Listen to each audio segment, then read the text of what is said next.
2022 साली यांनी या निवडणुका पुढे ढकलण्यामागचं ह्यांच्याकडे काय कारण होतं?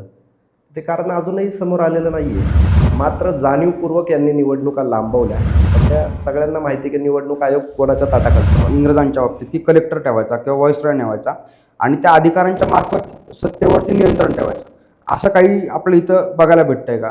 किंवा असं काही तुमचा समज होता का? तशी आणि खूप साऱ्या प्रमाणामध्ये जनतेतून रोष पाहिल्यानंतर यांनी या निवडणुका लावलेल्या आहेत. नाहीतर यांचा प्लॅनिंग पूर्ण डायरेक्ट अख्खी पंचवार्षिक ड्रॉप करण्याचा यांचा पूर्णपणे सिस्टीम प्लॅन होताच. 2 तारखेला झाल्यात.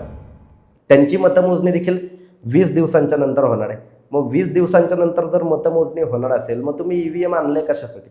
मग बॅलेटच आणा ना सरळ. बऱ्याच प्रभागांमध्ये असे लोक आहेत जे 5-5 वर्ष मतदारसंघामध्ये फिरले देखील नाही. त्यांना 8-8, 9-9 हजार मतदान जे आहे ते भाजपच्या चिन्हावर, कमळाच्या चिन्हावर पडले. मग हे कशाच्या आधारावर पडले? नमस्कार, मी आशुतोष शिपलकर आपलं सहर्ष स्वागत करतो आपल्या पॉडकास्ट सिरीजमध्ये, ज्याचं नाव आहे मनातलं जनात. या सिरीज माध्यमातून आपण वेगवेगळ्या विषयांवरती वेगवेगळ्या मान्यवरांशी चर्चा करत असतो आणि आज असेच एक मान्यवर आपल्यासोबत आहेत ज्यांनी गेले अनेक वर्ष शाहू फुले आंबेडकर चळवळीचा जो वसा आहे तो आपल्या खांद्यावर घेतलेला आहे आणि तो वसा अगदी सक्षमपणे आपल्या फेसबुकच्या माध्यमातून असतील, अगदी रस्त्यावरच्या आंदोलनाच्या माध्यमातून असतील आणि विविध उपक्रमांच्या माध्यमातून असतील, जो शाहू फुले आंबेडकर चळवळीचा जो वारसा आहे, जो वसा आहे, तो पुढे घेऊन जाणारे आदरणीय पैगंबरजी शेख आज आपल्यासोबत आहेत. नमस्कार पैगंबरजी, मी आपलं सहर्ष स्वागत करतो मनातलं जन्नत हे आपल्या पॉडकास्ट सिरीजमध्ये. धन्यवाद. तर आज आपली जी सिरीज आहे ती स्पेसिफिकली असणार आहे ती आजच्या पूर्ण महाराष्ट्रभर ज्या काही स्थानिक स्वराज्य संस्थांच्या निवडणुका झाल्या, काही रद्द झाल्या आणि काही पुढे ढकलल्या गेल्या. तर स्थानिक स्वराज्य संस्थांच्या निवडणुका, त्यांची गरज आणि त्या स्थानिक स्वराज्य संस्थांच्या निवडणुकात होत असणारं राजकारण, या विषयावरती आज आपला पॉडकास्ट असणार आहे. तर ह्याच संदर्भातला आपला पहिला प्रश्न आहे सर, की आज जे काही स्थानिक स्वराज्य संस्थांच्या निवडणुका होतात आहेत आणि त्या माध्यमातून ज्या काही निवडणुका पुढे ढकलल्या गेल्यात किंवा ज्या निवडणुका लांबल्या गेलेल्या आहेत, याबद्दल एक सामाजिक कार्यकर्ता म्हणून, एक तळागाळातला कार्यकर्ता म्हणून आपलं त्याबद्दल काय विश्लेषण आहे? खरं पाहायला गेलं तर या सगळ्याच गोष्टी ज्या आहेत या निषेधार्ह आहेत आणि ह्या आत्तापुरत्या निषेधार्ह नाहीत, 2022 सालापासून निषेधार्ह आहेत. म्हणजे 2022 साली यांनी या निवडणुका पुढे ढकलण्यामागचं ह्यांच्याकडे काय कारण होतं? ते कारण अजूनही समोर आलेलं नाही आहे. 2017ला स्थानिक स्वराज्य संस्थाच्या पुण्यासारख्या ठिकाणी जर तुम्ही पाहाल, पुणे महानगरपालिकेच्या निवडणुका झाल्या आणि त्याची जी अंतिम मुदत होती ती 2022मध्ये होती, जानेवारी-फेब्रुवारीमध्ये. आणि त्यानंतर निवडणुका लावायला हव्या होत्या. कोरोनाचाही काही प्रश्न नव्हता, कशाशीच काही देणं घेणं नव्हतं. मात्र जाणीवपूर्वक यांनी निवडणुका लांबवल्या आणि त्या निवडणुकांसाठी खूप साऱ्या लोकांनी त्याही वेळीच तयारी खूप मोठ्या प्रमाणामध्ये केली होती. इच्छुक उमेदवार जसे आत्ताही आहेत तसे त्याही वेळी मोठ्या प्रमाणामध्ये होते आणि त्यांचा हिरमोस झाला. 2022च्या निवडणुका 2023ला होतील अशी बऱ्याच जणांची अपेक्षा होती. त्याच्यानंतर एक मेसेज स्प्रेड झाला की लोकसभा, मग विधानसभा आणि मग स्थानिक स्वराज्य संस्थेच्या निवडणुका ज्या आहे हे भाजप सरकार घेणार आहे म्हणून. मुळात यांना असं करण्याचा अधिकार कोणी दिला? आणि त्याच्यामध्ये देखील आता त्यांनी स्थानिक स्वराज्य संस्थेच्या निवडणुका लावून इथल्या सर्वसामान्य जनतेवर उपकार केले खरं तर. आणि ते उपकार केल्यानंतर देखील जे 2 तारखेला जे आहे ते मतदान होतं आणि त्याच्या पहिल्याच दिवशी 1 दिवस आधी जे आहेत ते म्हणाले की काही 11 ठिकाणच्या ज्या नगर परिषदच्या आणि नगरपंचायतच्या ज्या निवडणुका आहेत त्या त्यांनी रद्द करून टाकल्या. का रद्द केल्या? त्याच्यामागेही काही कारण नाही. ते सांगितलं की 50% जी आरक्षणाची मर्यादा आहे ती मर्यादा ओलांडली. मग निवडणूक आयोग काय झक मारत होता का एवढ्या दिवस? त्या निवडणूक आयोगाला अक्कल नव्हती का? निवडणूक आयोगाविषयी असं बोलावं लागतं. निवडणूक आयोग ही स्वायत्त संस्था आहे हे मान्य आहे. मात्र या निवडणूक आयोगांना जनतेचा काही आदर आहे का नाही? तुम्ही जनतेचे नोकर आहात. त्या जनतेच्या आलेल्या पैशामधून तुम्ही त्या निवडणुका लावताय. तुम्ही काय स्वतःच्या खिशामधले टाकत नाही आहेत पैसे आणि त्या जनतेला न्यायच देत नाही आहे तुम्ही. आज एवढे सगळे उमेदवार जे आहेत ते उमेदवार अपेक्षा लावून बसलेले आहेत. एवढ्या वर्षापासून ते काम करत आहेत आणि त्यांचा हिरमोड झालेला. आणखीन 10-12 दिवस त्यांना ते काम करावं लागणार आहे. परत तेवढा पैसा आणायचा कुठून? सर्वसामान्य जे कार्यकर्ते आहेत. तर या सगळ्या गोष्टी मला असं वाटतं की या निषेधार्ह आहेत आणि या गोष्टीची नैतिक जबाबदारी घ्यायला कोणीच तयार नाही आहे. जर एखादी गोष्ट चांगली घडली की त्याची जबाबदारी घ्यायला राज्य सरकारचा चेहरा जो आहे ते फडणवीस असतात, केंद्र सरकारचा चेहरा मोदी असतात, ते असतात. मात्र अशा गोष्टी ज्या घडतात त्याची जबाबदारी घ्यायला कोणीच नाही आणि फडणवीस स्वतः निवडणूक आयोगावर टीका करतात, पत्र वगैरे पाठवतात. मालकाने नोकराला ओरडले तर त्याची काय किंमत आहे समाजामध्ये? सध्या सगळ्यांना माहिती आहे की निवडणूक आयोग कोणाच्या ताटाखालचं मांजर आहे. तर ही परिस्थिती जनता पाहत आहे आणि याच्यातून बाहेर निघायचं असेल तर मला असं वाटतं की जनतेने विद्रोह केला पाहिजे, रस्त्यावर आलं पाहिजे. ज्यांच्या निवडणुका रद्द झाल्या त्यांनी रस्त्यावर येऊन आंदोलनं करायला पाहिजे होते निवडणूक आयोगाच्या विरोधामध्ये. मात्र तसंही काही चित्र आपण आपल्या पाहण्यामध्ये आले नाही, फक्त हळहळ व्यक्त केली. ते औरंगाबादचं जे खंडपीठ आहे त्यांनी काय म्हणतात त्याला की जिल्हा सत्र न्यायालय त्यांनी जे आहे ते टीका केली. या सगळ्या गोष्टी घडल्या, मात्र त्याच्या पलीकडे काही घडलेलंच नाही. मग ह्या ज्या सगळ्या ही जी काही सगळी परिस्थिती आज राजकीय परिस्थिती तुम्ही आजूबाजूला बघताय, म्हणजे तुम्हाला असं कुठं जाणवत आहे का की एक प्रकारे स्थानिक स्वराज्य संस्थांच्या निवडणुकाच नाही घ्यायच्या किंवा स्थानिक स्वराज्य संस्था नावाचा प्रकारच न ठेवता एक प्रकारे ज्या व्हॉइसरॉय कल्चर होतं इंग्रजांच्या बाबतीत की कलेक्टर ठेवायचा किंवा व्हॉइसरॉय ठेवायचा आणि त्या अधिकाऱ्यांच्या मार्फत सत्तेवरती नियंत्रण ठेवायचं, असं काही आपल्या इथं बघायला भेटतंय का किंवा असं काही तुमचा समज होतं का? तशी परिस्थिती आहे. त्यांनी 2022 नंतर तशीच परिस्थिती केली. तो एक काय म्हणतात त्यांना की एक प्रयोग त्यांनी राबवला, मात्र त्यांना ते समजलं की तोही प्रयोग निष्फळ आहे या ठिकाणी. आणि त्याच्यामुळे त्यांनी, मी म्हणतो ना की उपकार केले लोकांवर की त्यांनी त्या निवडणुका घेतल्या. त्यांना समजलं की जनतेला लोकप्रतिनिधीची आवश्यकता असते. मुळात जे लोक हा प्रयोग करण्याच्या प्रयत्नांमध्ये आहेत त्यांच्याच पक्षातून किती मोठ्या प्रमाणामध्ये इच्छुक उमेदवार आहेत ते तुम्ही बघताय. तर तसला काही प्रयोग इथे यशस्वी होण्याची शक्यता नाही आहे. मात्र लोकप्रतिनिधींची गरज आहे. लोकप्रतिनिधी असले की वार्डाचा, प्रभागाचा जो आहे तो विकास चांगल्या पद्धतीनं होतं. या गोष्टी देखील लोकांना कळालेल्या आहेत अलीकडच्या काळामध्ये. 2022 नंतर जर तुम्ही विशेष करून पाहाल आणि खूप साऱ्या प्रमाणामध्ये जनतेतून रोष पाहिल्यानंतर यांनी या निवडणुका लावलेल्या आहेत. नाहीतर यांचा प्लॅनिंग पूर्ण डायरेक्ट अख्खी पंचवार्षिक ड्रॉप करण्याचा यांचा पूर्णपणे सिस्टीम प्लॅन होताच. मग आता आपण जसं विकासाच्या मुद्द्यावरती बोललो, तर विकास करण्यासाठी म्हणजे एक सर्वसामान्य जनतेला ह्यात तुम्ही थोडंसं, मी काय म्हणू शकतो किंवा इलिमिनेट केलं पाहिजे की आमदार असतो, खासदार असतो, आमदारकीच्या निवडणुका वेळेवर झालेल्या आहेत, खासदारकीच्या निवडणुका वेळेवर झालेल्या आहेत. मग स्थानिक स्वराज्य संस्थांचीच गरज का किंवा ह्याच निवडणुका का झाल्या पाहिजेत ह्याबद्दल थोडंसं तुम्ही मार्गदर्शन करा. मुळात पहिलं सर्वसामान्य नागरिकांना माहिती नाही की कुठली कामं कोणाकडून करून घ्यायची. आपल्या तिथं लाईटीचा खांब तुटला किंवा रस्त्यावर खड्डा पडला, त्या गोष्टीसाठी देखील आमदाराला जे आहे ते आपण धरतो, त्याला प्रश्नचिन्ह उपस्थित करतो. बऱ्याच ठिकाणी आमदाराला दोषारोप किंवा खासदाराला डायरेक्ट बोललं जातं. मुळात स्थानिक स्वराज्य संस्थेच्या निवडणुकांची गरज काय आहे? याच निवडणुका सर्वसामान्य नागरिकांच्या ज्या रोजच्या अडीअडचणी आहेत त्याच्याशी निगडीत आहेत. बरोबर. आज आपण महानगरपालिका परिसरामध्ये राहतो, महानगरपालिकेच्या क्षेत्रामध्ये राहतो.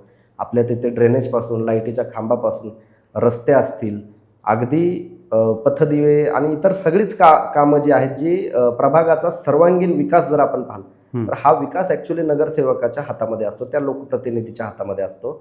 या गोष्टी ज्या आहेत त्या लोकांना समजल्या पाहिजेत. मात्र त्या गोष्टी लोकांना समजत नाही आणि त्याच्यामुळे लोकांची ती जी कामं आहेत, आपल्याकडे आशुतोषराव एक पॅरलल व्यवस्था हे समजून घ्या की असाही एक वर्ग आहे की काय नगरसेवकांची गरज आहे असं म्हणणारा एक वर्ग आहे आपल्याकडे. बरोबर. कारण की क्षेत्रीय कार्यालय आहेत, क्षेत्रीय कार्यालयातले वेगवेगळ्या विभागाचे वेगवेगळे अधिकारी आहेत आणि त्या अधिकाऱ्यांशी संवाद साधून, संपर्क साधून, पत्रव्यवहार करून त्यांना दबाव वगैरे देऊन म्हणा तुम्ही छोटी मोठी कामं प्रभागातली करून घेऊ शकता. मात्र ह्यांना हे समजत नाही की त्याच ठिकाणी मोठ्या प्रमाणामध्ये एखादं जर बजेट वगैरे आणायचं असेल, मोठा जर काही प्रकल्प वगैरे त्या ठिकाणी बनवायचा असेल, शहर पातळीवर देखील मोठ्या प्रमाणामध्ये काही प्रकल्प बनवायचे असतील तर त्या ठिकाणी लोकप्रतिनिधीची आवश्यकता असते, जे जनतेतून निवडून गेलेला असावा. तर या गोष्टी लोकांना मोठ्या प्रमाणामध्ये समजतात. मात्र काही लोक त्या बाजूला दिशेने गेलेले आहेत जे यांनी वातावरण निर्मिती केली होती. पण मला असं वाटतं की लोकप्रतिनिधींची गरज आहे, होती आणि इथून पुढे देखील राहणार आहे. स्थानिक स्वराज्य संस्थेच्या निवडणुका यांनी 2022 मध्येच घ्यायला हव्या होत्या. खरं तर हाच इच्छुक उमेदवारांवर देखील अन्याय आहे आणि जनतेवर देखील अन्याय आहे. आता देखील या सगळ्या गोष्टी ते 50% आरक्षणाच्या निमित्ताने त्यांनी पुढे ढकलल्या. परत त्यात ज्या निवडणुका 2 तारखेला झाल्यात त्यांची मतमोजणी देखील 20 दिवसांच्या नंतर होणार आहे. मग 20 दिवसांच्या नंतर जर मतमोजणी होणार असेल, मग तुम्ही ईव्हीएम आणले कशासाठी? मग बॅलेटच आणा ना सरळ सरळ. म्हणजे जो काही वेळ वाचवायचा तो वेळ वाचवण्यासाठी आपण ईव्हीएम आणलं ना. मग वेळच वाचवायचा नाही तुम्हाला, मग सरळ सरळ बॅलेट आणा ना. जनतेची मागणी मोठ्या प्रमाणामध्ये. माझा पुढचा प्रश्न असा आहे की म्हणजे एक प्रकारे संघसूची असते, राज्यसूची असते आणि त्याचबरोबर स्थानिक स्वराज्य संस्था, म्हणजे लोकांच्यातून जनतेचा प्रतिनिधी जावा यासाठी जी काही संविधानिक रचना केलेली आहे की बाबा जे देशाचे प्रश्न आहेत ते सोडवण्यासाठी संघसूची झाली, राज्यसूची झाली, मिश्रसूची झाली. मग स्थानिक स्वराज्य संस्थांच्या निवडणुकाच न घेता किंवा हा जो काही बेस आहे तोच काय म्हणू शकतो की बाबा एक साईडला आपण त्याला साईडलाईन करून एक प्रकारे संविधानाची कुठेतरी पायमल्ली करण्याचा हा प्रयोग आहे का? मुळात काय आहे की तुम्ही जसं म्हणताय की केंद्राच्या ज्या निवडणुका असतात ते देशासाठी काय विचार केला जाईल, काय कायदे बनवले जातील याच्या संदर्भामध्ये जे आहेत त्या निवडणुका असतात. राज्यामध्ये जे काही कायदे बनवणार असतील, काही मोठमोठे प्रकल्पांना असतील त्याच्या संदर्भातले प्रश्न मांडण्यासाठी आपल्याला ते आमदार जे आहेत ते प्रतिनिधी लागतात. मुख्यत्वे जर तुम्ही पाहिलं तर सर्वात जास्त महत्त्वाचे मुद्दे मी थोड्या वेळापूर्वी जे बोललो की तुमच्या रोजच्या जगण्याशी निगडीत जे तुम्ही ट्रॅफिकमध्ये अडकता, कुठं सिग्नल लावायचा आहे, कुठे अगदी स्पीड ब्रेकर कुठल्या चौकामध्ये लावायचा आहे, इथपासून ते सगळ्या ज्या गोष्टी आहेत हे स्थानिक स्वराज्य संस्थेचे लोकप्रतिनिधी त्याच्यावर बोलत असतात. हा लोकप्रतिनिधी सोडून कुठले लोकप्रतिनिधी याच्यावरच 100% बोलतात हा माझा प्रश्न आहे. दुसरे कुठलेही लोकप्रतिनिधी याच्याशी 100% बोलत नाही. हा भाग वेगळा आहे की ही जी 2025ची जे निवडणूक आणि त्या 26मध्ये ज्या महानगरपालिकेच्या निवडणुका होणार आहेत या पहिल्या अशा निवडणुका असतील की ज्याच्यामध्ये लोकांचे मुख्य प्रश्न असतील. जसे या स्थानिक स्वराज्य संस्थेच्या नगरपंचायत आणि नगर परिषदेच्या निवडणुकांमध्ये देखील प्रश्न नव्हते, वेगळेच प्रश्न बऱ्याच ठिकाणी हिंदू मुस्लिम विषय, अगदी तुमच्या त्या नवनीत राणांपासून बऱ्याच जणांचे त्यांच्या सभा वगैरे सगळे जर तुम्ही पाहिलं तर मुख्य प्रश्नांवर नगर परिषदेच्या नगरपंचायतीच्या महानगरपालिकेच्या ज्या निवडणुका आहेत म्हणजे स्थानिक स्वराज्य संस्थेच्या निवडणुका इथून मागे झालेल्या आहेत. मात्र ते इथून पुढे होतील याची शाश्वती नाही.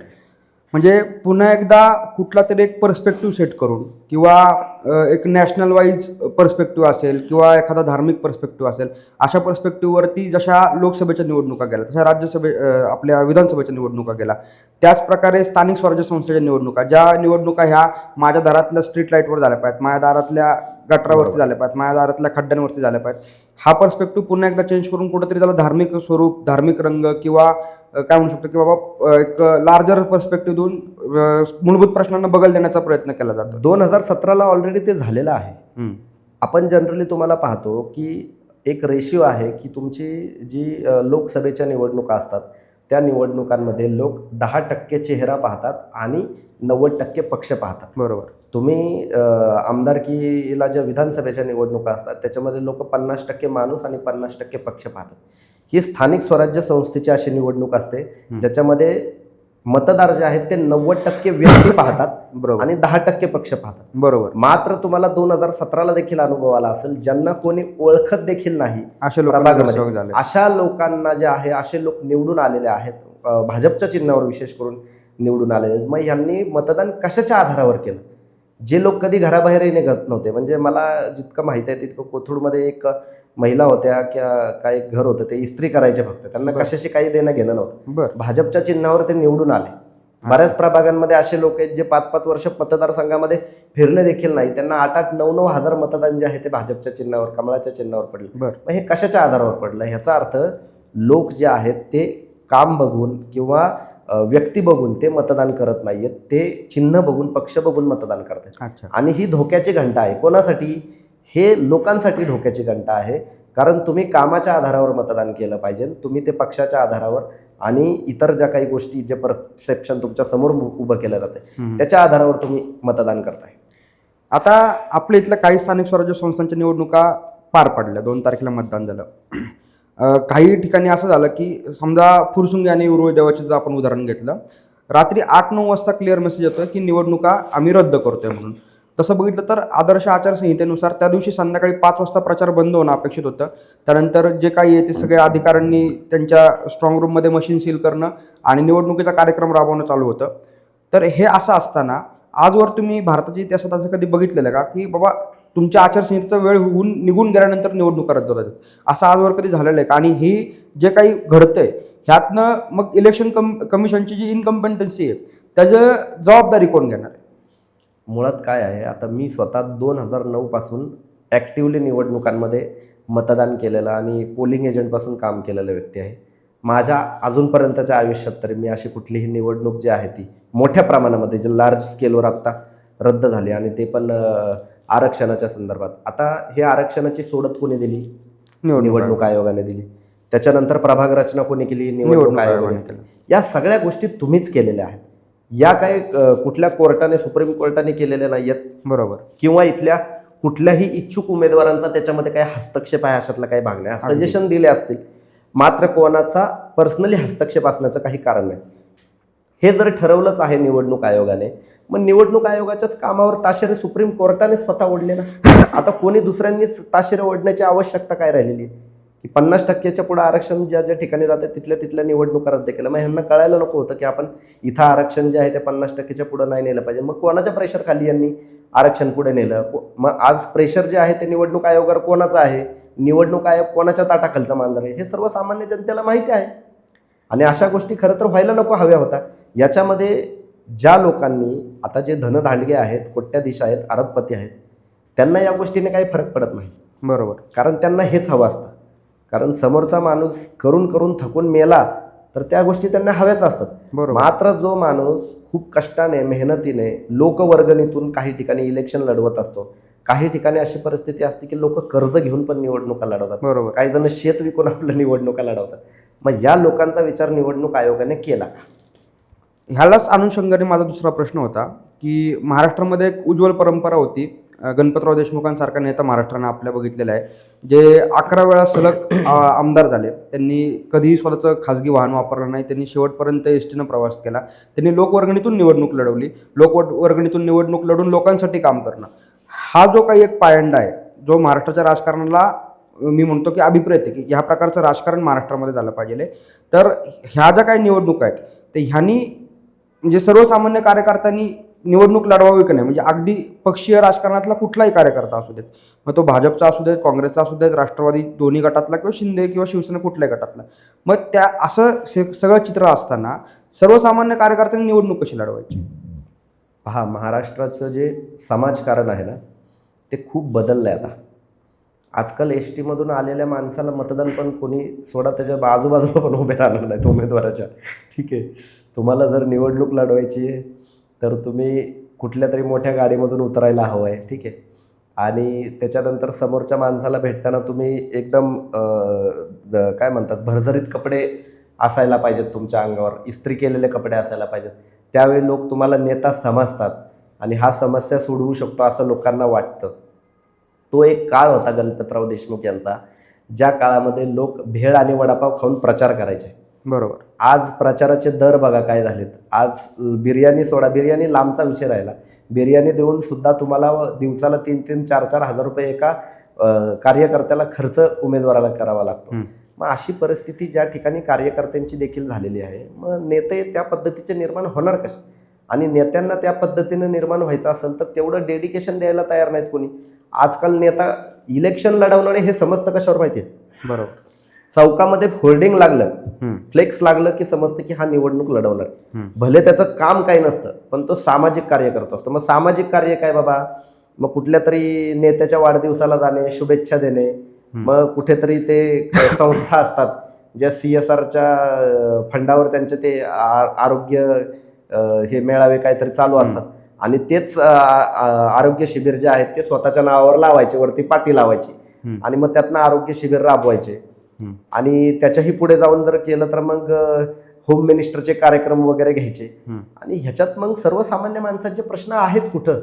आणि सर्वसामान्य माणसाला देखील हे समजत नाही की हे काम करणं त्यांचं कर्तव्य आहे. बरोबर. जर एखादा माणूस काम करत असेल तर त्याचं प्रोत्साहन त्याला दिलंच पाहिजे, त्याचं कौतुक केलंच पाहिजे. मात्र ते काम केलं म्हणून त्याचे मांडलिकत्व पत्करणं हे कितपत योग्य आहे हे जनतेला खरं तर कळलं पाहिजे. या सगळ्या गोष्टी जोपर्यंत जनतेला कळत नाही तोपर्यंत याच्यामध्ये बदल होणार नाही. आज तुम्हाला सांगतो, निवडणुकांमध्ये जर तुम्ही घेतलं लोकसभा, विधानसभा आणि स्थानिक स्वराज्य संस्था, तर स्थानिक स्वराज्य संस्था ह्या अशा एकमेव निवडणूक आहेत ज्याच्यामध्ये मतांचा दर हा सर्वात जास्त असतो. बरोबर. म्हणजे साधारण तुम्हाला सांगतो, ग्रामपंचायतच्या निवडणुकांना मी 10-10, 15-15 हजार एका मताला वाटताना लोकांना पाहिलेलं. काल अजितदादा पवार उघड सभांमधून बोलत होते की असे काही मतदार असतात जे रात्रभर जागे असतात आणि त्यांना आवाज दिला तर म्हणतात हो आम्ही जागेच आहोत आणि आम्ही विचार करतोय कोणाला मतदान करू. म्हणजे एवढं उघडपणे सभांमध्ये नेते बोलतायत. ठीक आहे, काल मतदान झालं 2 तारखेला. बऱ्याच ठिकाणी पैसा वाटप करताना सापडले, बऱ्याच ठिकाणी त्याच्यावरून हाणामाऱ्या झाल्या. एक कुठले तरी आमदार होते, त्यांनी बोगस मतदाराला पळून जाण्यासाठी पोलिसांच्या समोर मदत केली. या सगळ्या गोष्टी देखील आपण या महाराष्ट्रामध्ये पाहतोय आणि या सगळ्या गोष्टी माध्यमं दाखवत होती आणि माध्यमांना असं वाटत होते की हे काहीतरी महाराष्ट्रासाठी नवीन आहे. मात्र हे काहीच नवीन नाही. या गोष्टी अनेक वर्षांपासून या महाराष्ट्रामध्ये घडतात. अनेक वर्षांपासून या महाराष्ट्रामध्ये मतांसाठी पैसे वाटप केले जातात. लोक ते तरी सांगत होते की काही लोक घरामध्ये बसलेले असतात, काही ठिकाणी लोक असे जे मतदानाचं आयडी कार्ड घराच्या बाहेर येऊन बसलेले असतात. कोण पैसे देतंय बुवा, संध्याकाळी 4-5 वाजेपर्यंत बसलेले असतात लोक. ही आपल्या तिथल्या मतदारांची अवस्था आहे. मग हे मतदार असे का वागतात, याच्या मागचं कारण हे आहे की जो उमेदवार आज आपल्याकडं पाया पडत येत असतो, ज्या उमेदवाराची संपत्ती निवडणुकीच्या वेळी दाखवलेली असते 30 लाख, 40 लाख, 50 लाख आणि त्याच उमेदवाराची संपत्ती 5 वर्षानंतर 5 पट किंवा 10 पट वाढलेली असते. मग ह्याची संपत्ती जर वाढते तर ह्याचं मतदार पण असे झाले की मग ह्याच्याकडून आपण का पैसे घ्यायचे नाही, बरोबर, अशी एक जी धारणा आहे ती मतदारांची झालेली आहे. आणि त्या उपर मतदारांनी त्या पद्धतीने पैसे घेतल्यामुळं उमेदवार देखील मतदारांना काय म्हणतो, तू आता माझ्याकडून जर पैसे घेतलेले आहेस तर मग तू कामं मला सांगायचे नाही, अशा पण उमेदवारांच्या आणि त्या निवडून आलेले जे कॅन्डिडेट आहेत त्यांच्या धारणा ह्या झालेल्या आहेत. तर हे समाजकारण जर पूर्णपणे बदलायचं असेल तर मला असं वाटतं की अराजकीय एका मोठ्या लोक चळवळीची गरज आहे. मात्र आपल्या इथे अराजकीय कुठल्याच चळवळी राहिलेल्या नाहीत. अराजकीय चळवळीला जर थोडासा पाठिंबा मिळायला लागला की लगेच त्यांना राजकारणाचे डोहाळे लागायला चालू होतात आणि त्यातलीच अराजकीय चळवळीतली माणसं लगेच राजकारणामध्ये येतात आणि तेच निवडणूक लढवायला सुरुवात करतात. हा जो काही एक पायंडा पडतोय, म्हणजे एक म्हण आहे की यथा राजा तथा प्रजा. बरोबर आहे. तर आता यथा प्रजा तथा राजा असं म्हणायची वेळ आलेली आहे का? किंवा प्रजा जर अशी वागते की मला पैसे दिले तरच मी मतदान करणार, तर मग ह्याच्यातनं बदल काय काढणार? किंवा ह्याच्यातनं लोकशाहीची जी मूल्य आहेत, जी मूल्य ज्या मूल्यांची पायमल्ली केली जाते किंवा जी लोकशाहीची मूल्य जी रुजली पाहिजेत ती कुठेतरी कुजली जातात. तर मग ह्यासाठी आपलं म्हणजे भारतीय लोकशाहीचं भविष्य किंवा भवितव्य तुम्हाला काय दिसतं जर असं चालू राहिलं तर? ह्याच्यावर सगळ्यात मोठा जालिम उपाय जर काय असेल तर संविधानाचा जो जागर आहे तो घराघरांमध्ये जाऊन केला पाहिजे. आपल्या तिथं हे काय म्हणतात की हरिनाम सप्ताह होतो, ठीक आहे. आपल्या तिथं मशिदींमधून जोड होतात, जमाती निघतात, बरोबर आहे. मग संविधान सप्ताह व्हायला पाहिजेत आपल्या तिथे, बरोबर. मशिदींमधून जे आहे ते संविधानाचा जागर केला पाहिजे, बरोबर. ह्या सगळ्या गोष्टी केल्या पाहिजेत, त्या महत्त्वाच्या आहेत. त्या आपल्या तिथं कुठंतरी होताना दिसतं का?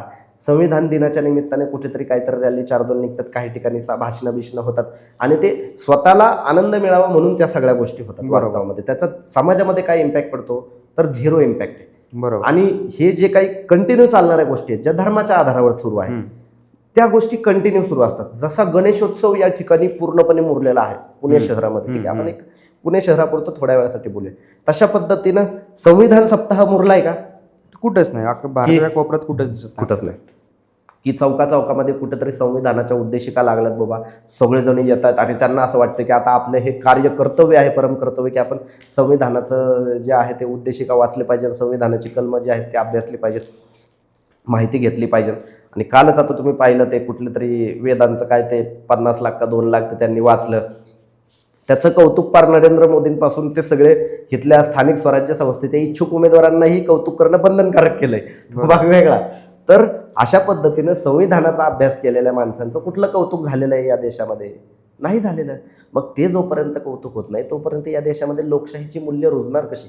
तुम्हाला ही लोकशाही किती कष्टाने मिळालेली आहे, मताचा अधिकार किती कष्टाने मिळालेला आहे तुम्हाला, हे लोकांना जोपर्यंत समजत नाही त्या मताचा वापर ते पैसे घेण्यासाठी करतात. म्हणजे मतदान करत नाहीत, ते मत विकतात. ते बरोबर, ते मतदान आज मतदान आहे म्हणण्यापेक्षा मतविक्री असं म्हणणं गरजेचं आहे ते. आणि कोण त्या मताच्या विक्रीमध्ये कोण सगळ्यात जास्त भाव देतंय बुवा त्याला आम्ही मतदान देणार. मग आता जर तुम्ही मतदान विकणार असाल आणि तो माणूस जर एका मताला 5-5 हजार रुपये देणार असेल तर त्यांनी तर ते पैसे काही चांगल्या ह्यानी घेतलेले नाहीत, ते बरोबर, तो सगळा काळा पैसा आहे. मग तो डबल टिबल काळा पैसा त्यातनं काढणारच ना 100%. मग त्याला शिवाय घालण्यात काय पॉईंट आहे? ज्या प्रकारे तुम्ही जे सांगितलं की ज्या प्रकारची संस्कृती भारतामध्ये रुजवली गेली, ही संस्कृती रुजवण्यासाठी ज्या त्वेषानं भाजप काम करते, किंवा आता तुम्ही आता स्थानिक स्वराज्य संस्थांच्या निवडणुका जरी बघितल्या तर अगदी उपमुख्यमंत्री असतील, मुख्यमंत्री असतील, दोन्ही उपमुख्यमंत्री असतील, त्यांचे केंद्रीय नेते इथे येऊन सभा घेतात आहेत. त्यांचे जी टॉपची लिडरशिप आहे ती सगळी मैदानात उतरली, भाजप असेल किंवा भाजप-प्रणित जी काही आघाडी असेल. पण जर आपण बघितलं तर जे काही काँग्रेस प्रणित आघाडी आहे, महाविकास आघाडीचं सरळ जर उदाहरण घेतलं तर त्याच्यातल्या पहिल्या फळीतले नेते कुठेही असे द्वेषानं काम करताना दिसत नाहीत किंवा कुठेही काँग्रेस आघाडीचा कुठलाच नेता स्थानिक स्वराज्य संस्थांच्या निवडणुकामध्ये स्वतःला पूर्ण झोकून देऊन काम करत नाहीये. मग एक प्रकारे त्यांनी बाय दिलाय किंवा गिवअप मारलंय असं वाटतं का तुम्हाला? एक पहिली गोष्ट लक्षात घ्या की भाजपच्या हातामध्ये ताकद आहे, सध्या सत्ता आहे केंद्रापासून राज्यापर्यंत. त्यांच्याकडे तेवढा पैसा आहे आणि पैशासोबत त्यांच्याकडे यंत्रणा देखील आहे. आणि ती यंत्रणा असल्यामुळे त्यांचा जे स्थानिक स्वराज्य संस्थांमध्ये असलेले जे नेते आहेत, छोटे मोठे पदाधिकारी, इतर सगळे, ह्यांच्यावर वचक देखील आहे. ते सगळे त्यांना घाबरतात. इव्हन भाजपचा मंत्री देखील जो आहे तो पक्षीय विचारधारेच्या बांधील वगैरे नाही, पण तो घाबरतो की वरतून माझ्या विषयी काय निर्णय दिला गेला तर. त्याला जर म्हणलं की एखादा मंत्री असेल, कुठला आमदार असेल, त्याला म्हणाले की पुण्यामध्ये जा आणि एखाद्या प्रभागामध्ये जाऊन प्रचार सभा घे, तर तो घेणार. आणि जर त्यांनी घेतली नाही तर त्याला माहिती की त्याचं काही ना काहीतरी करतील, हे कुठंतरी ईडीची धाड टाकतील, काहीतरी करतील. आता तशी भीती तुम्हाला काँग्रेसमध्ये, राष्ट्रवादीमध्ये, शिवसेनेमध्ये कोणाला आहे कशाची? काहीच नाही ना तशी भीती. हे लोक काम करतात. ॲक्च्युली काय झालेलं आहे की आपण ज्यांच्याकडून, आता आपण एक सर्वसामान्य नागरिक म्हणून आपण काय करतो की विरोधकांकडून अपेक्षा ठेवतो की विरोधकांनी काहीतरी केलं पाहिजे. मात्र विरोधकच करण्यासारखे काही राहिलेलं नाही, कारण त्यांच्यात ते मोटिवेशनच राहिलेलं नाही. तुम्ही म्हणाल लोकसभेला कसा बदल घडला? लोकसभेला बदल हा काँग्रेसमुळे कमी आणि सर्वसामान्य सामाजिक संस्था ज्या आहेत, जे सामाजिक कार्यकर्ते जे आहेत, जे अराजकीय होते, त्यांनी वातावरण पूर्णपणे ढवळून काढल्यामुळे त्याचा फायदा काँग्रेसला झालेला आहे. आणि ते कार्यकर्ते कितीदा वातावरण तुमच्यासाठी ढवळून काढणार, कारण त्यांना पुत्र विचारत नाही निवडणुकांनंतर. मग आता जर अशाच आपण परिस्थितीमध्ये आहोत की काय म्हणतात की देव देईल तेव्हा मी काहीतरी करेल किंवा असेल माझा हरी तर देईल खाटल्यावरी, ह्या जर मोडमध्ये काँग्रेस असेल किंवा त्याच्या प्रणित ज्या काही विरोधक म्हणण्यापेक्षा, आपण असं विरोधक हा शब्द वापरण्यापेक्षा आपण असं म्हणू शकतो की बाबा दुसऱ्या विचारसरणीचे, किंवा मी तुम्हाला थोडंसं कट करतो. एक या ठिकाणी एक छोटंसं उदाहरण देतो तुम्हाला. 2024ला आपल्या तिथे लोकसभा निवडणुका झाल्या. लोकसभा निवडणुकांमध्ये हे भाजपला अपेक्षित असं यश मिळालं नाही आणि काँग्रेसच्या जागा जास्त निवडून आल्या. विरोधी पक्षनेतेपदी ते विराजमान झाले. ठीक आहे. त्याच्यानंतर आपल्या तिथे विधानसभेच्या निवडणुका होणार होत्या. इन बिटवीन भाजपचे लोक हातावर हात धरून बसले नाहीत. त्यांनी त्यांची जी रचना आहे, जी यंत्रणा आहे, ती खूप मोठ्या प्रमाणामध्ये राबवली. त्यांचं जे परसेप्शन आहे ते मोठ्या प्रमाणामध्ये राबवायला सुरुवात केली त्यांनी. वोट जिहाद वगैरे ह्या सगळ्या ज्या काही गोष्टी आहेत त्या विधानसभा निवडणुकामध्ये त्यांनी एक परसेप्शन नॅरेटिव्ह एक सेट केलं त्यांनी. आणि त्या नेरेटिव्हला ब्रेक करण्याच्या ऐवजी हे काँग्रेस, हे शिवसेना, राष्ट्रवादीवाले मुख्यमंत्री कोण बांधणार त्याच्यामध्ये त्यांचे वादविवाद चालू होते. अगदी नाना पटोले तर गुडघ्याला बाशिंग लावून बसलेले होते, तुमच्या माहितीसाठी सांगतो. बरोबर, कळलं का? आणि ही परिस्थिती या महाराष्ट्रामध्ये होती. आपल्याला आधी तिथपर्यंत पोहोचायचं आहे, त्याच्यासाठी आपल्याला भांडावं लागणार आहे, आपल्याला ग्राउंडवर येऊन काम करावं लागणार आहे. त्या पद्धतीची परिस्थिती नाही. महाविकास आघाडीमध्ये काही नेते त्या पद्धतीने करतात. अजूनही त्यांना ग्राउंडवर उतरायचं नाही. ऍक्च्युली खरं पाहायला गेलं तर भाजपवाले विरोधी पक्ष मानसिकतेमध्ये आहेत. विरोधी पक्षाच्या मानसिकतेमध्ये ते सत्तेत असून देखील, आणि हे लोक सत्तेत नसून देखील सत्ताधारी मानसिकतेमध्ये आहेत. हा सगळ्यात मोठा प्रॉब्लेम आहे यांचा, की ग्राउंडवर यायचं नाही, रस्त्यावर येऊन कालवा करायचा नाही, आंदोलनं कंटिन्यू मोठ्या प्रमाणामध्ये करायची नाही, सगळा हल्लकल्लोळ मागून ठेवायचा नाही. हे यांना जमत नाही आणि करत पण नाहीत ते. मग ह्याचमुळे कुठेतरी सामाजिक चळवळींना ब्रेक लागतोय का? कारण सामाजिक चळवळीतल्या जो काही कार्यकर्ता आहे त्याला असं वाटतच नाही की आपल्याला कोणतरी वाली राहिला किंवा आपल्याला कोणतरी ह्या गोष्टीवरती आपल्या पाठी राखा किंवा आपल्याला कोणतरी मदत करणार राहिला.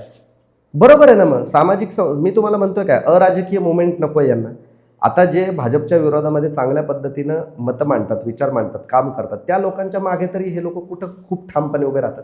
यांनी ठामपणे उभं राहायला पाहिजे. आज तुमच्या माहितीसाठी सांगतो, 2019 साली भाजपचं सरकार आलं ते कोरोनामध्ये, त्यानंतर 2.5 वर्ष हे राहिलं त्यांचं महाविकास आघाडी, परत मग युतीचं सरकार ह्यांचं आलं.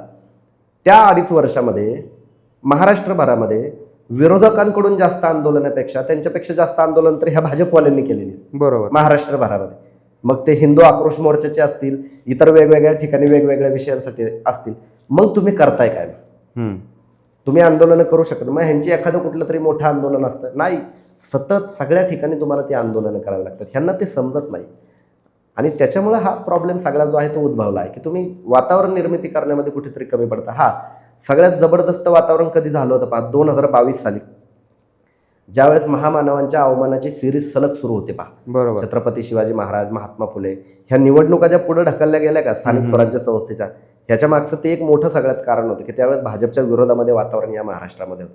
त्यांच्याकडून सलग महापुरुषांची बदनामी सुरू होती.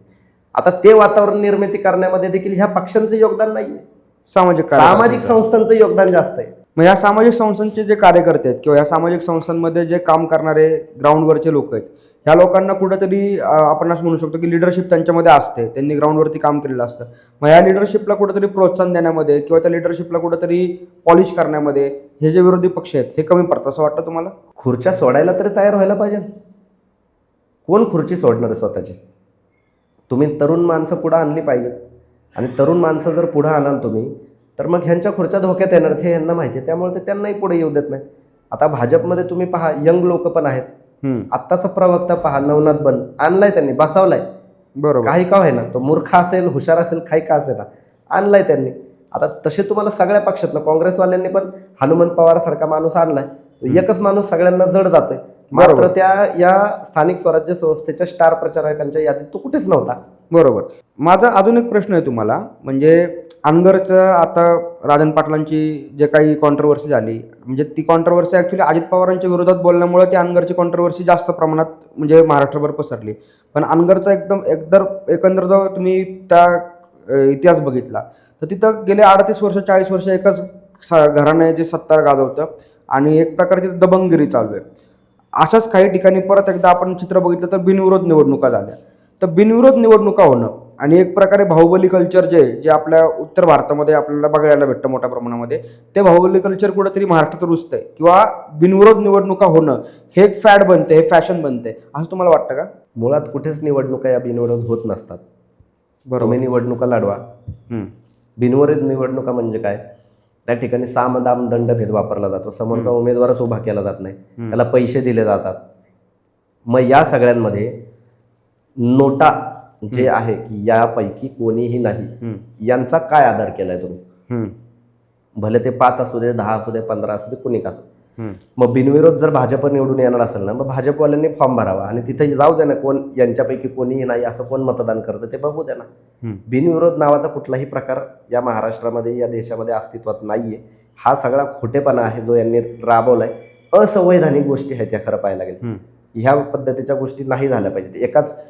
एका कुटुंबाच्या अधीन असू द्या किंवा अनेक कुटुंबांच्या अधीन असू द्या. बऱ्याच ठिकाणी नगरसेवकाच्या निवडणुका देखील गटांमधून ज्या आहेत त्या बिनविरोध होतात. काही ठिकाणी की एखाद्या गटामध्ये दुसरा उमेदवारच नसतो, तो का उभा केला जाऊ देत नाही.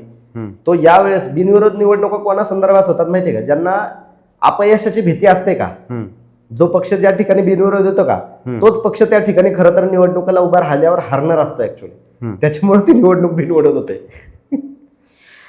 अगदी खरं आहे. शेवटी जाता तर मला एक परत, म्हणजे आता आपण भरपूर साऱ्या विषयांवरती बोललो, फक्त एक शेवटचा माझा प्रश्न असा आहे की आता आपण जी काही परिस्थिती बघतो ते अगदी लोकशाहीला भयावह आहे. म्हणजे लोकशाही आपल्या भारतात किती टिकेल, किती रुजेल इथपर्यंतची परिस्थिती आता आपण महाराष्ट्रात बघतोय, भारतात बघतोय. देशभर तीच परिस्थिती आहे. स्थानिक स्वराज्य संस्थांच्या निवडणुकातून ती गोष्ट पुन्हा एकदा अधोरेखित होती की आम्ही जेव्हा पाहिजे तेव्हा निवडणुका घेऊ, जेव्हा पाहिजे त्या पुढे ढकलू, जेव्हा पाहिजे तेव्हा त्याचे रिझल्ट्स अनाऊन्स करू.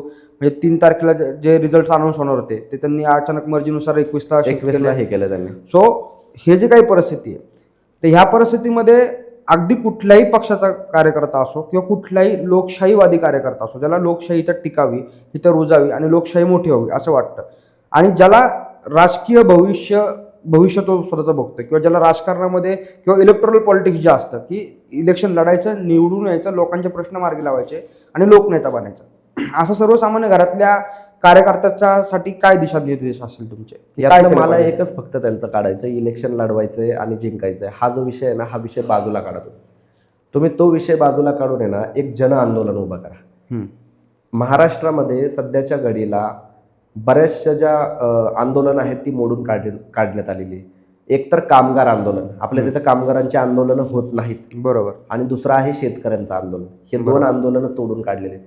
एक लक्षात घ्या, आपल्याला अराजकारणाकडे का वळावं लागेल मी सांगतोय, कारण राजकीय मुवमेंट ज्या आहेत त्या त्याच वेळी इम्पॅक्ट पाडू शकतात ज्यावेळेस त्यांना अराजकीय जी जन आंदोलन आहे ती उभी राहतील, त्याच वेळी त्याच्यावर इम्पॅक्ट पाडू शकतात, त्याच्याशिवाय नाही पाडू शकत. आज एक लक्षात घ्या, ही जी काही गोष्ट घडली, 3 तारखेचा जो निकाल आहे तो 21 तारखेला ह्यांनी घालवला, याच्या विरोधामध्ये मोठ्या प्रमाणात जर जन आंदोलन अराजकीय पद्धतीचं उभं राहिलं असतं, कोणी उपोषणाला बसलं असतं आणि म्हणालं असतं की मी तर निवडणुकीला उभं राहिलो ना, पण हे जे चाललंय हे चुकीचं चाललंय, असं महाराष्ट्रभरात एकही व्यक्ती नसावं, एकही व्यक्ती. ही महाराष्ट्रासाठी सर्वात जास्त दुर्दैवाची बाब आहे. आणि माझं तरुणांना आणि सगळ्यांनाच नेत्यांना, हे जे काही राजकारणामध्ये गेल्या अनेक दशकांपासून आहेत, अराजकीय चळवळींकडे वळा, अराजकीय चळवळी मोठ्या प्रमाणामध्ये उभ्या करा आणि त्या चळवळी खरं तर समाजामध्ये बदल घडवू शकतात. आणि त्या चळवळींमधून ज्यावेळी समाजाचं प्रबोधन होईल त्यावेळी राजकारणावर त्याचा इम्पॅक्ट पडतो. लोकपालचं आंदोलन घ्या तुम्ही, कुठलीही आंदोलनं घ्या तुम्ही, त्यातनं राजकीय चळवळी निर्माण झाल्या, मात्र त्या चळवळींचं जी मूळ होतं ते अराजकीय होतं. जेपींचं आंदोलन आपण बघितलं, कुठलंही किंवा अण्णांचं आंदोलन बघितलं. मग ही सगळी आंदोलन, अशा पद्धतीचे आंदोलन करणारे आता तुमच्याकडे माणसं कोण आहेत सांगा मला? कोणीच नाहीयेत. मग अशी आंदोलनं नको उभी राहायला, अशा चळवळी नको उभ्या राहायला अराजकीय. मला बरेच जण म्हणतात तुम्ही राजकारणात आहे, मी म्हणतो राजकारणात येऊन करू काय, कारण तिथं ऑलरेडी बरेच लोक आहेत ज्यांनी काही कामं केली नाही, त्यांनाही नेते बनायचे. बरोबर. मग तुम्हाला जर समाजामध्ये बदल घडवायचा आहे तर खरंच सांगतो तो सध्या राजकारणातून घडू शकत नाही, अशी माझी धारणा आहे बरं का. मला माहित नाही लोकांची काय मत आहे त्याच्याविषयी, पण राजकारणातून तो बदल घडवू शकत नाही. का? कारण लोकांचा राजकारणावर विश्वास राहिलेला नाहीये. तुम्ही जनरली लोकांमध्ये जाऊन भेटा, लोक म्हणतात आमचा राजकारणावर विश्वास राहिला नाही. मग अराजकीय मुवमेंट जर म्हणाले ह्याचा हेतू काहीच नाही बाबा, ह्याला बदल घडवायचा, घडवा ना. काय सगळ्यांनाच काय आमदाराचं तिकीट मिळणार आहे, सगळेच काय आमदार बनणार आहेत का, सगळेच खासदार बनणार आहेत? बना ना लोकनेता. असाही अराजकीय चळवळीचा लोकनेता बना ना तुम्ही, बनवा, बनलं पाहिजे ना. सर, जी स्थानिक स्वराज्य संस्थांची निवडणूक असते, ती निवडणूक ॲक्च्युली तळागाळातलं नेतृत्व जन्माला घालणारे असते, किंवा तळागाळात काम करणारा जो काही कार्यकर्ता असतो, ज्याला काहीतरी तळागाळातनं बदल घडवत कुठेतरी नेता बनायचं असतं, तर त्या नेता घडवणारी निवडणूक म्हणून स्थानिक स्वराज्य संस्थेच्या निवडणुकाकडे बघितलं जातं. मात्र आज आपण महाराष्ट्रभर बघतोय किंवा सगळीकडेच बघतोय की आमदाराचा मुलगा, खासदाराची सून किंवा आमदाराचा भाचा, पुतण्या, असे लोक नेपोटिझमच्या माध्यमातून डायरेक्ट लॉन्च केले जातात आणि बाकी त्यांचं काही विशेष सामाजिक कार्य नसतं, पण आमदाराचा मुलगा आहे ह्या एका बॅनरखाली किंवा भाऊ, दादा ह्या बॅनरखाली तो डायरेक्ट स्थानिक स्वराज्य संस्थेच्या निवडणुकांमध्ये लॉन्च केला जातो. आणि मग ते लॉन्चिंग झाल्यानंतर जो काही तळागाळात काम करणारा कार्यकर्ता असतो, जो रोजचा रस्त्याचा, पाण्याचा विषय घेऊन तो तिथल्या स्थानिक स्वराज्य संस्थांमध्ये भांडत असतो, असा कार्यकर्ता कुठेतरी डावलला जातो. आणि हे एकाच पक्षात नाही, सगळ्याच पक्षात आपल्याला बघायला भेटतंय. तर मग त्या स्थानिक स्वराज्य संस्थांमध्ये काम करणारा जो कार्यकर्ता आहे, तळागाळातला जो कार्यकर्ता आहे, त्या कार्यकर्त्याच्या नेतृत्वाबद्दल काय, किंवा त्या कार्यकर्त्याचं भविष्य काय? आता तुम्ही म्हणताय की हे स्थानिक स्वराज्य संस्थेच्या निवडणुकांमध्ये होतं, तर असं नाही आहे. लोकसभेमध्ये पण होतं. लोकसभेमध्येच एकीकडे सुळे असतात आणि दुसरीकडे पवार असतात. हारलं तरी आम्हीच हारणार, जिंकलो तरी आम्हीच जिंकणार, अशी परिस्थिती. आणि जिंकलो आणि जे हारलेत त्यांना मग आम्ही राज्यसभेमध्ये पाठवतो. बरोबर. अशी ही प्रक्रिया आहे. तर तेही आपण पाहतोय. दुसरी गोष्ट तुम्ही म्हणताय की बऱ्याच ठिकाणी म्हणजे आमदाराचाच मुलगा असतो की जो स्थानिक स्वराज्याच्या किंवा नगरसेवकाच्या निवडणुकीला उभा राहतो. ह्याच्यामध्ये जेवढा त्यांचा दोष आहे तेवढा नागरिकांचा देखील दोष आहे. ह्यांचा दोष काय आहे की हेच घराणेशाही वगैरे म्हणतात. मग त्याच्यामध्ये आणखीन एक विचार मांडला जातो असा की जसा डॉक्टराचा मुलगा डॉक्टर होतो, वकिलाचा मुलगा वकील होतो, तसं राजकारण्याच्या मुलाने राजकारणी होऊ नये का, हा एक मुद्दा त्या ठिकाणी मांडतात ते. आणि तो रास्ता आहे.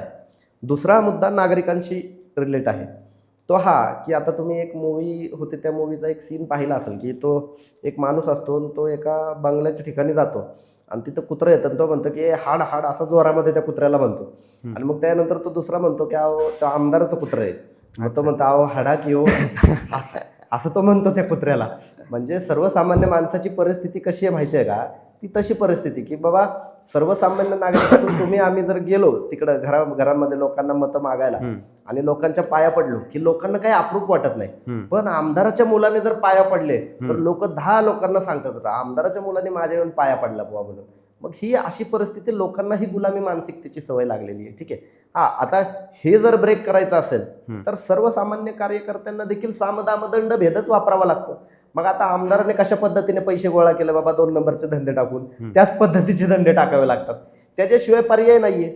आणि दुसरी गोष्ट, मग जर तुम्हाला कष्ट करूनच सगळ्या गोष्टी करायच्या, तर जसं मी मागाशी तुम्हाला थोड्या वेळापूर्वी बोललो की लोक चळवळी उभ्या कराव्या लागतात. तुम्हाला तेवढं जनतेमध्ये जावं लागतं, जनतेमध्ये उडबस करावं लागतं, ती जनता तुमच्याशी कमिटेड राहील हे पाहावं लागतं.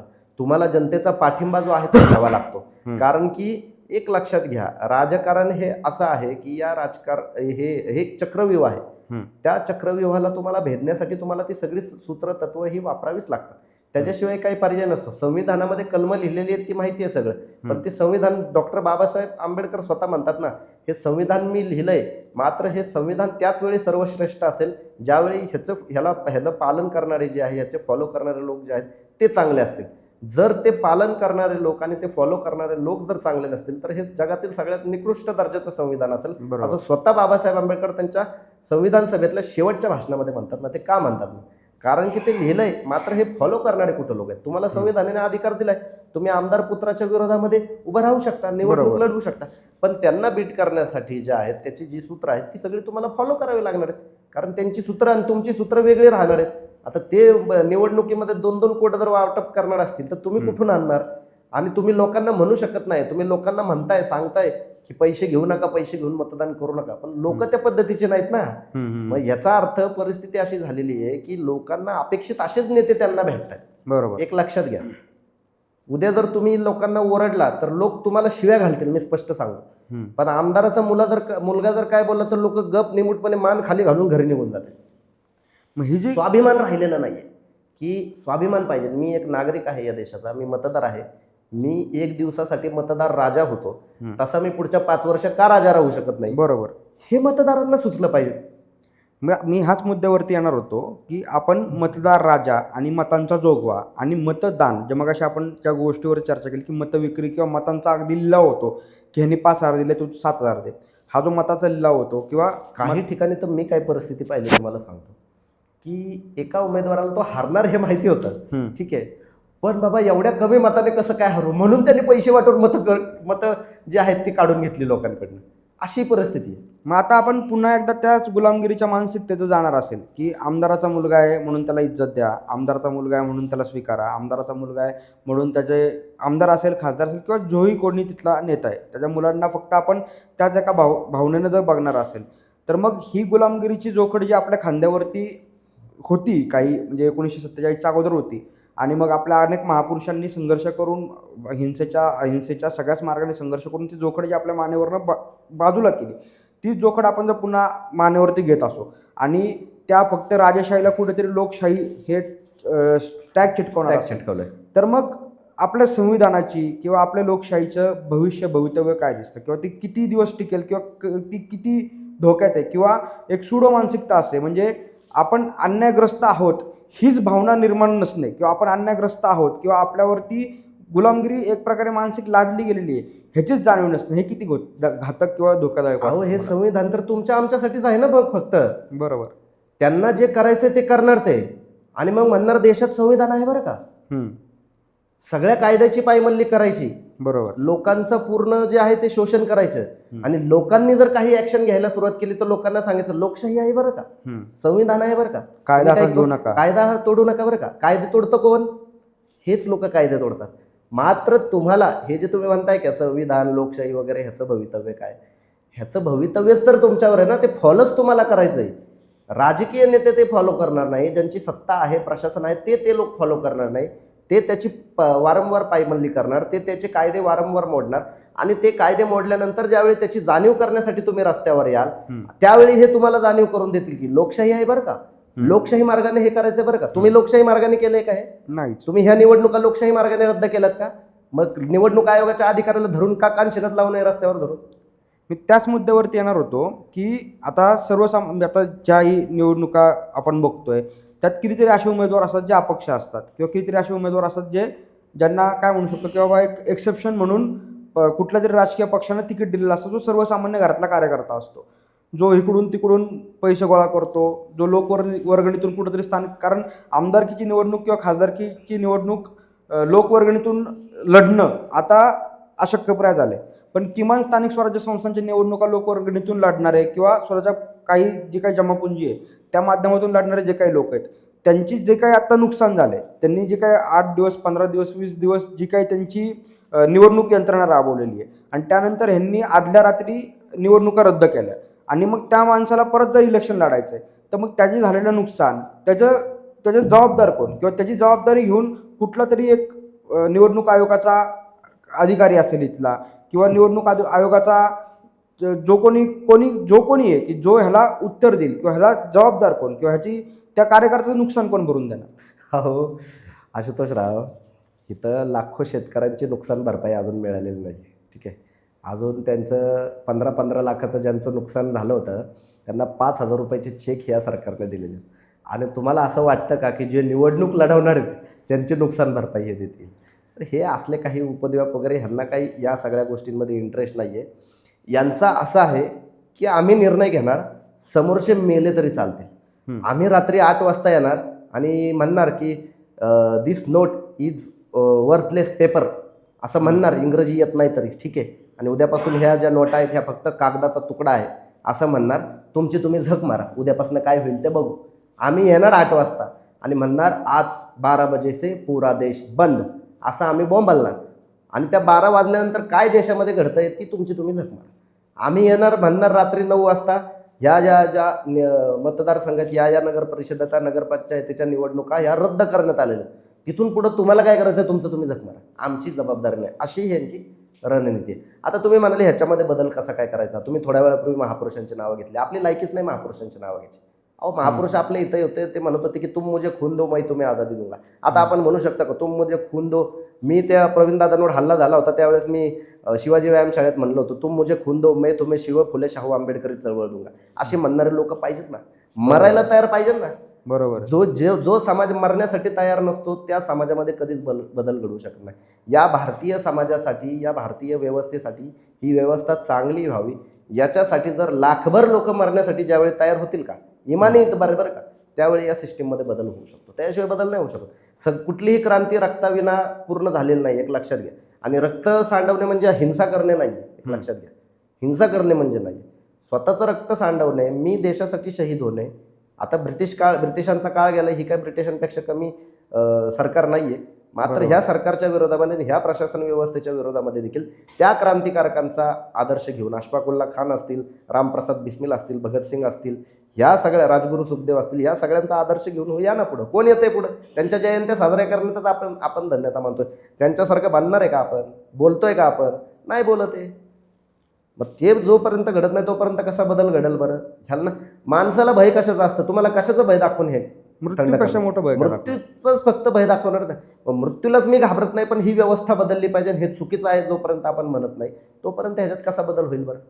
बरोबर. ते 1 जणांना मारतील, 2 जणांना मारतील. या देशामध्ये सगळ्यात जास्त हल्ले कुठल्या कार्यकर्त्यांवर झालेत तर ते RTIच्या राईट टू इन्फॉर्मेशन जे आहे, माहितीचा अधिकाराचे जे काम करत होते त्या कार्यकर्त्यांवर सगळ्यात जास्त हल्ले झाले. कोणी मशिदीच्या बाबतीत बोलते, मंदिरांच्या बाबतीत बोलते, त्यांच्यावर हल्ले झालेले नाहीत सगळ्यात जास्त. बरोबर. मग हे का होतं? कारण ह्यांच्या आर्थिक नाड्या तिथं आवळल्या जातात म्हणून. मग अशी माणसं उभी राहायला पाहिजे. जोपर्यंत अशी माणसं उभी राहत नाही तोपर्यंत काय बदल होत नाही. RTIचा मुद्दा निघाला, त्या मुद्द्यालाच अनुषंगाने एक प्रश्न आहे की मी कुठेतरी RTIच्या एका कार्यकर्त्याचं हे वाचलं होतं की हे जे प्रत्येक पक्ष आहेत या पक्षांना जे काही चिन्ह दिले जातात, म्हणजे भाजपला कमळ दिलं जातं, काँग्रेसला पंजा दिला जातो किंवा कुठल्याही पक्षाला एक चिन्ह अलॉट केलं जातं, ह्या चिन्हांची जी व्हॅलिडिटी असते ती व्हॅलिडिटी फक्त त्या निवडणूक काळापुरती असते. तो जो निवडणूक कार्यक्रम आहे त्या कार्यक्रमानंतर ते चिन्ह वापरणं ह्याची त्यांना परवानगी नसते. पण आपण बघत असाल की सर्रास ते चिन्ह वापरलं जातं, सर्रास ते चिन्ह लोकांच्या मेंदूमध्ये रुजवलं जातं, भिनवलं जातं, बिंबवलं जातं. तर ह्याबद्दल तुम्ही काय सांगता? मुळातच पक्षीय इलेक्शनला संविधानामध्ये कुठलं स्थान नाही आहे, एक लक्षात घ्या. इलेक्शन हे तुमच्या मतदारसंघाचा लोकप्रतिनिधी निवडण्याचं काम आहे. प्रत्येकाला राम मंदिर बांधलंय का नाही ह्याच्यासाठीच मतदान करायचं नाहीये. प्रत्येकाला बाबरी मशीद तिथं होणार आहे का नाही ह्याच्यासाठीच मतदान करायचं नाहीये. आमच्या मतदारसंघाच्या समस्या ह्या वेगळ्या असू शकतात ना, आम्हाला आमच्या मतदारसंघाच्या अनुषंगाने पण आम्हाला मतदान करायचं. मात्र हे लोक काय करतात, आमचं हे चिन्ह आहे, या चिन्हावरच तुम्ही मतदान करा, हे चिन्ह जिथं दिसेल तिथं तुम्ही मतदान करा. मग आम्ही पुरात वाहून कोल्हापूरवरनं एक उमेदवार आणून कोथरूडमध्ये उभा करू, पण त्याला मतदान तुम्ही करायचं हे लोक सांगत असतात. आता इलेक्शनमध्ये काय आहे, इलेक्शनमध्ये कधीपासून तुम्हाला चिन्ह दिलं जातं? ज्यावेळी तुम्ही तुमचा अर्ज भरता, AB फॉर्म तुम्हाला मिळतो त्या पक्षाचा, इलेक्शन कमिशन ते स्वीकारतं, त्यानंतर मागे घेण्याची एक मुदत मुदत असते असते, ती निघून आणि जाते. त्यानंतर कुठले उमेदवार आले त्या उमेदवारांचा एक कार्यकाळ दिला जातो आणि त्यांना प्रचारासाठी तो एक अवधी दिला जातो 10-15 बरोबर. दिवस. त्या 10-15 दिवस सोडून इतर वेळी तुम्ही चिन्ह वापरणं हे असंवैधानिक आहे. यांनी सगळा उरूस बसवून टाकलेला आहे. बरोबर. चहाच्या कपापासून ते तुमच्या गाड्यापासून तुमचं ते संडासचं टॉयलेट आहे ते सोडून बाकी इतर सगळ्या ठिकाणी यांची निवडणुकीची चिन्ह लावलेली आहे त्यांनी. अगदी. उरूस भरवलाय अख्खा. अगदी. तुमचे होम मिनिस्टरचे कार्यक्रम असतील तिथं वार तुमचे ते प्रधानमंत्री पण तो तुमचं कमळाच्या चिन्ह तिथं छातीला लावून सगळीकडे बोंबलत हिंडत असतात. मग ही सगळी जी परिस्थिती आहे हे सगळे असंवैधानिक आहे. याला संविधानामध्ये कुठलाही थारा नाही आहे. निवडणुकीचं चिन्ह त्या त्या काळापुरतं दिलेलं आहे, त्याच्यानंतर नाही दिलेलं. मी तर म्हणतो हे प्रत्येक निवडणुकांना जे आहे पक्षांची चिन्ह बदलली पाहिजेत प्रत्येक वेळी, आणि जी आधीची चिन्ह वापरली की ती पुढच्या वेळी वापरात आली नाही पाहिजे. जाऊ दे ना, मेहनत घेऊ दे ना. प्रतिनिधी एक मतदारसंघाचा असतो ना. बरोबर. माझा प्रतिनिधी, मी बारामती लोकसभा मतदारसंघामध्ये राहतो, तर त्याला बारामतीचे प्रश्न, बारामतीच्या लोकप्रतिनिधीने देशाचे प्रश्न मांडण्यासाठी त्याला तिथे पाठवलेलं आहे ना. तो बरोबर. एका पक्षाचा रिप्रेझेंटेटिव्ह म्हणून तिथं जात नाहीये ना. एक्झॅक्टली. मग हे त्यांना कळायला पाहिजे. सर, आपण आता एवढी सांगोपांग चर्चा केली, विविध विषय आपण त्यामध्ये कव्हर केले. मग त्यामध्ये आजचं स्थानिक स्वराज्य संस्थांच्या निवडणुकांपासून सेट होणारा पर्स्पेक्टिव्ह, असणारी मानसिकता, मतदारांची बदललेली मानसिकता, तरुणांचं राजकीय भविष्य, भवितव्य आणि एकंदर कार्यकर्त्यासमोर असणारा भविष्यातला राजकीय आणि अराजकीय स्कोप, ह्या सगळ्या सांगोपांग चर्चेचा कुठेतरी एक चर्चेच्या शेवट येताना एक छोटंसं विश्लेषण किंवा आपले भरपूर सारे व्ह्युअर्स आहेत, जे तरुण आहेत, जे राजकीय ॲस्पिरेशन असणारे लोक आहेत, एक सांगोपांग चर्चेचं एक काहीतरी एक विश्लेषण किंवा कन्क्लुजन तुमच्याकडनं आम्हाला नक्की ऐकायला आवडेल. मला एवढंच सांगायचं आहे की सगळ्यांना राजकारणामध्येच का करिअर करायचं. म्हणजे कोरोनानंतर कोरोनामध्ये काम केलं भरपूर जणांनी आणि कोरोनामधूनच बरेच स्थानिक स्वराज्य संस्थेचे इच्छुक जे आहेत ते निर्माण झाले. मला म्हणायचं आहे काय की आपण निस्वार्थ वृत्तीने काही कामं करू शकत नाही का. कोरोनामध्ये मी देखील भरपूर काम केलं, तुम्ही देखील पाहिलेलं आहे. फार जीवावर उदार होऊन काम केलं आपण, पण एवढं करून सुद्धा आपल्याला कधी इच्छुक उमेदवार व्हावा अशी काही इच्छा झाली नाही. मला असं म्हणायचं आहे की राजकारणाला नावं ठेवण्यापेक्षा, समाजकारणाला नावं ठेवण्यापेक्षा त्याच्यामध्ये बदल घडवण्यासाठी पुढे या. आणि तो बदल राजकारणामधून घडू शकत नाही हे लक्षात घ्या. कारण राजकारणावरचा लोकांचा विश्वास उडालेला आहे. तुम्ही आधी समाजकारणामध्ये 20-25 वर्ष थोडंसं जे आहे ते मेहनत घ्या. समाजकारणावर लोकांमध्ये बदल घडवण्यासाठी काम करा. काही आंदोलनं जी आहेत ती जन आंदोलनं उभी करा अराजकीय स्वरूपाची. जी आंदोलनं सरकारच्या विरोधात असतील, जी आंदोलनं प्रशासकीय व्यवस्थेच्या विरोधात असतील आणि त्यांना प्रश्न विचारणारे असतील, त्यांना कात्रीत पकडणारे असतील, आणि अशी आंदोलनं ज्यावेळी अराजकीय स्वरूपाची असतील त्यावेळी त्यांना नागरिकांचा मोठ्या प्रमाणामध्ये जो आहे तो पाठिंबा मिळेल. ज्यावेळी तुम्ही पक्षीय बॅनरखाली ती कामं करता, पक्षात जाऊन ज्यावेळी ती कामं करता, त्यावेळी तुम्हाला सर्वसामान्य नागरिकांचा पाठिंबा मिळत नाही. मात्र अराजकीय स्वरूपाची ज्यावेळी आंदोलनं तुम्ही उभी करता त्यावेळी सगळ्या पक्षाचे लोक त्या ठिकाणी येऊ शकतात. अगदी बरोबर. एखाद्या पक्षाचा निर्णय चुकला असेल तर त्या पक्षातली लोक देखील तुम्हाला समर्थन देऊ शकतात. अगदी. त्यामुळं मला असं वाटतं की प्रत्येकजण आमदार बनणार आहे का, नाही. प्रत्येकजण खासदार बनणार आहे का, प्रत्येकजण नगरसेवक बनणार आहे का. मग मला म्हणायचं आहे काय की लोकनेता होण्यासाठी तुम्हाला नगरसेवक, आमदार, खासदार होण्याची आवश्यकता नाही. तुम्ही लोकनेता अशाही पद्धतीने होऊ शकता आणि अशाही पद्धतीनं तुमच्या प्रभागातली कामं करू शकता, मतदारसंघातली कामं करू शकता. आणि या कामाचा आधार घेऊन प्रत्येक मतदारसंघांमध्ये ज्यावेळेस अशा लोकचळवळी उभ्या राहतील त्यावेळी समाजामध्ये बदल घडेल मोठ्या प्रमाणामध्ये. आणि त्याच्यासाठी मला असं वाटतं की तरुणांनी, सुशिक्षित, सत्सद विवेक बुद्धी असलेल्या लोकांना आणि कोणाच्या ताटाखालचं मांजर ज्यांना व्हायचं नाही त्यांनी राजकीय पक्ष सोडून समाजकारणामध्ये यावं पहिलं आणि समाजकारणासाठी काम करावं. सामाजिक चळवळी मोठ्या प्रमाणामध्ये उभ्या करा. भले त्या तुमच्या प्रभागापुरत्या का मर्यादित असेनात, मात्र त्या अराजकीय स्वरूपाच्या उभ्या करा. त्यांचा उद्देश हा इलेक्शन लढवणे असा असू नये. माझं एवढं स्पष्ट सांग.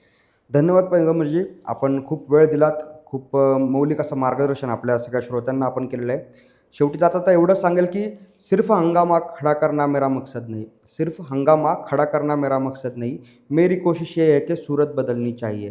तेरे सीने में नहीं तो मेरे सीने में सही, हो कहीं भी आग लेकिन आग जलनी चाहिए. ह्याच परिवर्तनाचा आपण वारसा घेऊन पुढे जाऊयात आणि कुठेतरी पुन्हा एकदा देशामध्ये लोकशाही मूल्य असतील ती रुजवण्याचा आपण सर्वच प्रयत्न करूयात. पुन्हा एकदा धन्यवाद, आपण आलात, वेळ दिलात. धन्यवाद. आणि मनापासून धन्यवाद.